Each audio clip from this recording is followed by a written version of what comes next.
இந்த விநாயகர் சதுர்த்திக்கு நீங்க மோதி லட்டு செய்ய போறீங்கன்னா, இந்த டிப்ஸ் எல்லாம் மட்டும் ஃபாலோ பண்ணுங்க. சூப்பரா வரும். நீங்க எந்த கப்ல மாவு எடுக்கிறீங்களோ, அதே கப்லயே எல்லா மெஷர்மெண்ட்டும் எடுத்துக்கோங்க. சப்போஸ் நீங்க 1 கப் மாவு எடுத்துக்கிட்டீங்கன்னா, அதில 3/4 கப் தண்ணி எடுத்துக்கோங்க. ஃபர்ஸ்ட்டு ஒரு 1/4 கப் ஊத்தி நல்லா கெட்டியா கொஞ்சம் கூட கட்டி இல்லாம கரைச்சுட்டு, அதுக்கப்புறம் இன்னும் கொஞ்சம் ஒரு 1/2 கப் ஊத்தி கரைச்சு எடுத்து வச்சுக்கோங்க. அதில எந்த கப்லயே எடுத்தீங்களோ, அதே கப்லயே 3/4 கப் சுகரு, 1/2 கப் தண்ணி ஊத்திட்டு, சுகர் சிரப்பு நல்லா சுகர் கரைஞ்சதுக்கப்புறம் எடுத்து வச்சுருங்க.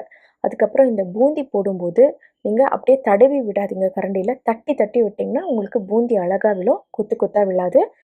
ஓவர் குக் பண்ணிட்டீங்கனாலும், உங்களுக்கு சுகர் சிரப்ல நல்லா மிக்ஸ் ஆகாது. அதனால கொஞ்சம் நல்லா வெந்ததுக்கப்புறம் எடுத்துட்டு, சுகர் சிரப்ல போட்டு மிக்ஸ் பண்ணி விட்டுட்டு, ஒரு 10 நிமிஷம் வச்சிருந்துட்டு, அதுக்கப்புறம் எடுத்து உருண்டை பிடிச்சிங்கன்னா, சூப்பரா உங்களுக்கு மோதி லட்டு வரும்.